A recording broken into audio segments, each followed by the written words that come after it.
Jingle bells, shotgun shells. What's up? Adam Gary with me tonight. WKU Lady Hilltopper head coach and Professional Golf Association teacher. What's going on, buddy? Not much. Enjoying a little bit of the off season right now. Well, let's stick around for a minute because I need to work on my takeaway. Something's not right with it. We're going to talk basically about two different parts tonight on this segment. Merry Christmas, by the way. Yeah, Merry Christmas. I wanted to jump in because right now, honestly, we were just talking off air. Over 50 years almost the program. 1975, you were telling me, was the first year. A team has never went to the national championship. And honestly, I think you're in a position right now, roster-wise, coach-wise, the program is, that this might be the best chance in as many years that you guys have had to make it to that.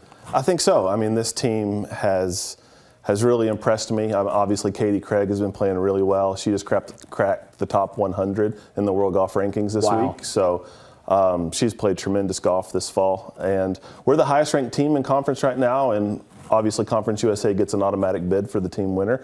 I know Katie's made it individually, but we're really wanting to get the team there this year. I'd love to see you get there on house money. That would be so much fun. I would love to cover that. I know all the team here at WBKO would love to cover that as well. Coach, tell me a little bit about, some of the highlights maybe of this season, and do talk about young Katie because she is just such a phenom.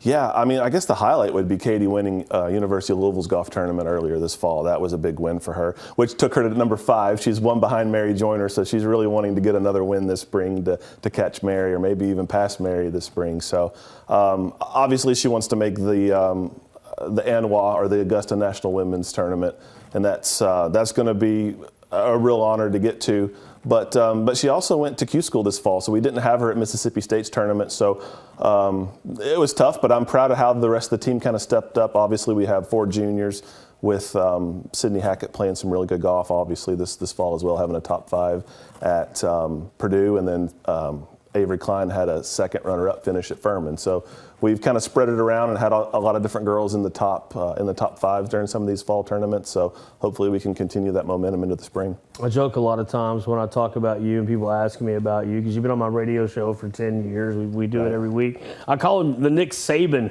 of high school recruiters when it comes to ladies golf. I mean, you really have a knack for it, Adam. And I think when these girls do come in and they become part of the team and get acclimated to WKU, I feel like once they realize who they've got, I think they just play hard for you.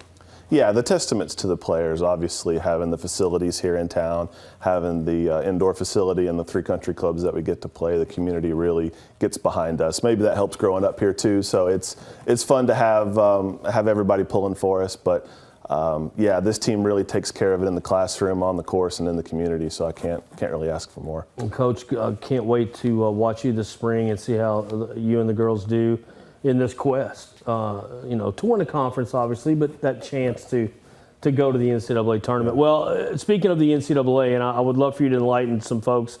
I've been talking about this for a few weeks now. You told me it hasn't been voted on yet, but there's some new maybe guidelines coming down from the NCAA and pertaining to the roster size of golf. Kind of jump into that and unpack it a little bit. Yeah, so we have a lot more questions than we do answers right now. So what I'm hearing is it's going to be April before the court makes the official ruling on it. I was just in your old neighborhood. I was in Las Vegas for the coaches convention week before last, and we had a panel with the NCAA and some different athletic directors talking about it. But it does look like it's going to happen, and they're telling everyone to prepare for it. It's not going to really affect women's golf as much. So our roster limit will be at 9, which is what I have on the team right now. So I'm not going to have to cut anyone or have to make any of those really hard decisions that maybe some other programs will have to make. But yeah, it's really all tied in with the revenue sharing, the $2.8 billion suit that the NCAA just settled. So they're going to do some back pay for players. I've heard back to 2016.